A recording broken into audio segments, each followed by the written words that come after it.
Bottomline Africa continues. We're taking a look at the situation in Ethiopia that has escalated in the past 24 hours, and now civilians have been asked to take up arms and defend themselves as rebels take on 2 towns near the Amhara region. And of course, this is something that has elicited a lot of attention both by the international community as well as the region and the African continent. We are going to look deeper into this with Ahmed Hashi, who's a Horn of Africa analyst, as well as Dr. Hassan Hanenje, who's the director of Horn Institute of Strategic Studies. Thank you so much, gentlemen, for joining us this afternoon.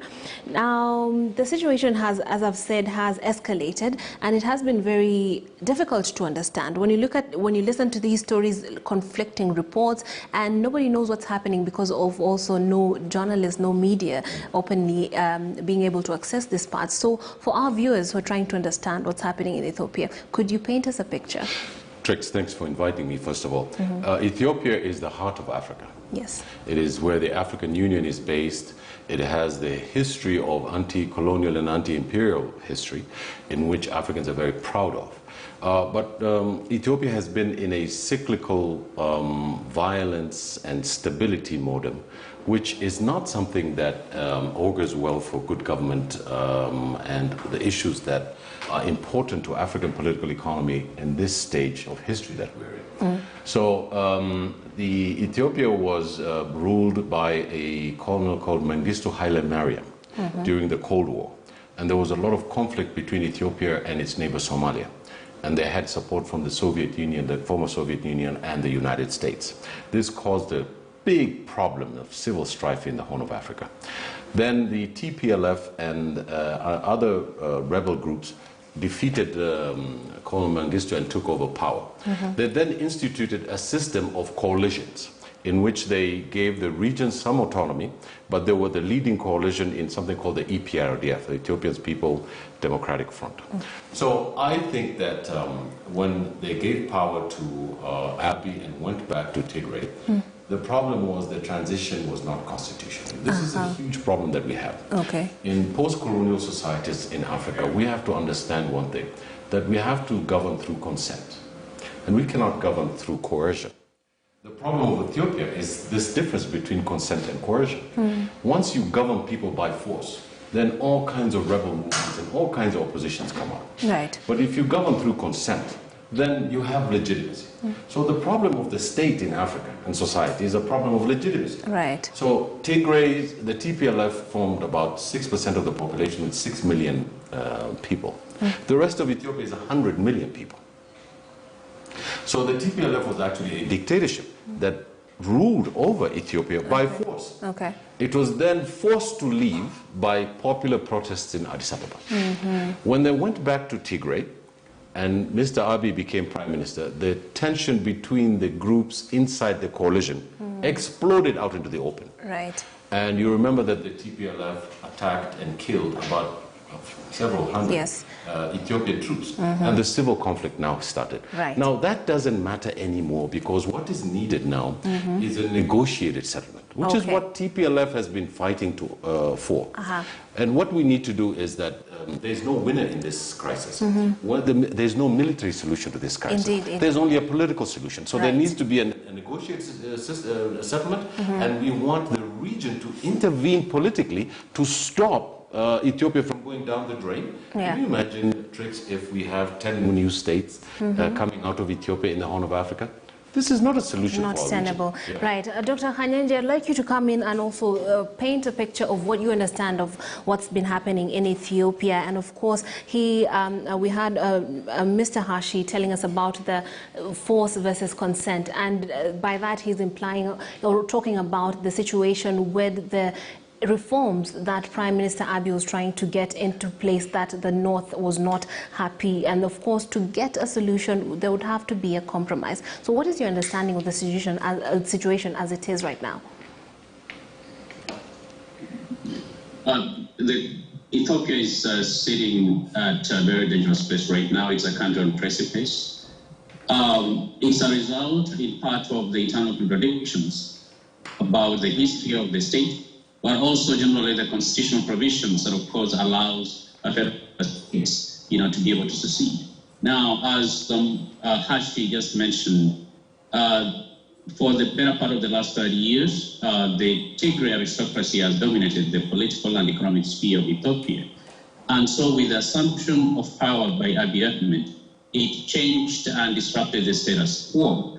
But perhaps what provoked a lot of these changes is while reforms could have been well-intentioned, I think the speed and the naivete at which they were implemented, caused a backlash. A country that has been under authoritarian leadership for much of its history, any form of transition or transformation has to be gradual. And so sudden moves when it comes to political change and purging of political parties, purging people from the military, I think it planted a very dangerous seed that, of course, we see the current blowback that, that led to the civil conflict. Now, as we speak, Ethiopia is potentially a country that is facing balkanization. Balkanization in a way that is going to be harmful, not just for the future nationhood of the state of Ethiopia, but by and large, the entire Horn of Africa will be greatly affected, considering that that's the most populous country, the second most populous country on the continent as we speak. Absolutely. Okay, Mr. Hashi, let's talk about the optics. On one end, we are having the world actually watching Ethiopian babies starving yet again. We should be way past that, but obviously it's not happening. And at the same time, a situation where we don't have a free media. So the narratives that are coming out of the country are so different, you don't know what to follow. It's like a moving target until you hear that the troops are all the way close to Addis Ababa. What do you make of that, and should Ethiopia change its approach when it comes to media freedom? Well, Ethiopia has always been a very totalitarian and very authoritarian state that has never allowed freedom of the press. It has always been ruled by a motley group of people from northern Ethiopia. And this history has a very long history in Ethiopia. And it is when Abiy Ahmed came to Ethiopia, there was a fresh new guy who was young, who appointed women to his cabinet, who promised constitutional government. He wanted the needs of the people to be reflected in Ethiopia. Nobel Prize and won the Nobel Prize. And I think that a group of people who opposed his vision decided that this was not good for Ethiopia. Because remember, Mr. Abiy was part of the TPLF. He was an inside man. And they thought that he was going to continue the tradition of the TPLF inside the Ethiopian state. He broke with that. And that's where the conflict comes. This is not an ethnic problem. This is an ideological problem on whether Ethiopia has to be democratic or authoritarian. And you can put on the covers of ethnicity, you can put on the covers of democracy or authoritarianism, but the conflict is about power.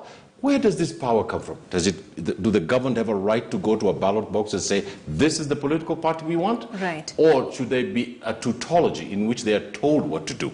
That is the problem in Ethiopia. And I think, to Mr. Abiy's credit, I think that the TPLF, at the end of the day, has a lot of responsibility to bear for this crisis. I also think I agree with Dr. Khanenje by saying that maybe Mr. Abiy wanted to make the reforms too fast in a very traditional society. Then the reaction came from this TPLF. So perhaps diplomacy would have helped. But now we're over that. Now that these guys are about 400 kilometers away from Addis Ababa, I can guarantee you they're not going to go to Addis Ababa because the Americans have told them, do not go. Because if they go to Addis Ababa, there's going to be a bloodbath. And then there's going to be unilateral declarations of independence from the region. Because no other region is going to allow the TPLF to take power by force in Addis Ababa again. Absolutely, because even with the significance of Addis, as you pointed out earlier on. Now, Dr. Khanenje, he's spoken about the issue being ideological. What was your reaction when you heard of the state of emergency being declared and at the same time people being asked to take up arms? I do believe that sounded to me as a reader quite desperate of the government. Most certainly, governments declare state of emergencies when the situation appears to be out of control. And most certainly, especially following the capture of small but critical towns on your way to Addis Ababa, this has been a game changer in a way that is shaking the state. And so the declaration of state of emergency, calling on civilians to take up arms, of course, is a recognition of the limitations that the government is facing, especially in dealing with the rebels. Now, are the citizens going to heed this call? Of course, that's a subject of the discussion. But I think increasingly there's a recognition that the government is limited in its ability to be able to respond. Yes. And there is a chance that if it stays on this trajectory and the conflict stays in the equation in which it is, that we can see a siege of Addis Ababa. But I agree with Hashi, given the kind of international, I think, clarity with regard to Addis Ababa, perhaps TPLF, with, of course, allied with OLF, they may be reluctant to make a move towards them. Not only will it lead to a bloodbath, causing perhaps the worst humanitarian crisis in the region since the 1994 Rwandan genocide, but it may also reach complete destruction and balkanization of Ethiopia in ways that is going to be harmful, I think, for Ethiopia and for the region for the next 30 or more years. Absolutely. Mr. Hashi, you're agreeing with Dr. Hanenje. I'd also like you to build up on what you had said earlier on the finger wagging from the West. Is that going to give the solutions that we are hoping to see in terms of halting of the invasion of Addis Ababa and also the role of the African Union? It's a very sad thing that the Americans hold sway in the region, and the African Union and IGAD is not working. I think right now the presidents of the region should have met in an emergency summit, landed in Addis Ababa, and try and bring Gabriel Masekel, the leader of the TPLF, and Mr. Abiy together. Right. I saw President Prime Minister Abiy go to Uganda to go and see Mr. Museveni. I think Mr. Museveni would be a good candidate to lead this kind of negotiations, because he's an elder statesman and he is wise to rebel movements and to those in government. So I think it is very, very critical for this region to understand that the ramifications of an Ethiopian fallout is going to be a huge security threat for Kenya. And of course, the Kenya government should be sending a few battalions up to the border there in Moyale. Because can you imagine a country that has over 100 million people pouring refugees across the other countries in the region? It's not acceptable. So the security concerns for the region and for our country is that our foreign minister, our president, should reach out to the region, because we're leaders in this region and we need to do something. I think one of the things is maybe to appoint a special envoy immediately to go to Addis Ababa and start talking to Mr. Abiy. I think Mr. Abiy is also reaching out. He wants to have discussions with the TPLF. The time has come for that, and I think they need to have a constituent assembly. They need to write a new constitution. They need to do these things peacefully. Absolutely. That speaks to the need for compromise. Dr. Hanenje, do you think the African Union is actually not doing enough when it comes to this situation? The AU has been crippled, in part because of the place of Ethiopia within the African Union. Number one is the political seat and capital of the African Union. Number two, there has been always a reluctance, especially, to intervene in internal affairs of the big African powers, and Ethiopia is one of those powers. And so this reluctance is also in part informed by what I would say the inherent weakness that has not allowed the African Union to develop sufficient mechanisms to be able to make forceful intervention.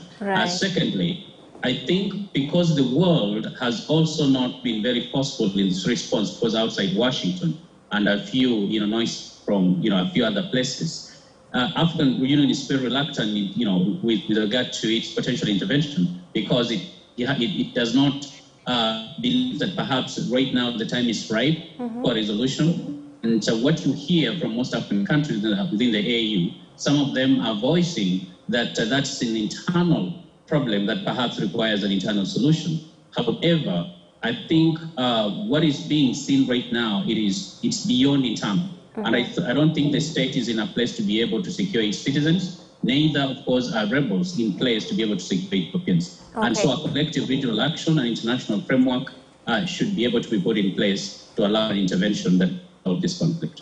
All right. Now, Dr. Hanenje, also tell us, in your view, the threat of sanctions, what does that do in a conflict that has escalated to this point? Is that going to be effective in any way? Oh, not certainly. Okay, we've lost Dr. Khanenje. I'll throw that over to you. I don't think sanctions are going to make any difference right now. Yes. Because I think we're at the, as Dr. Khanenje said, we're at the precipice. In the next 48 hours, in the next 5 days, it's going to make a huge difference.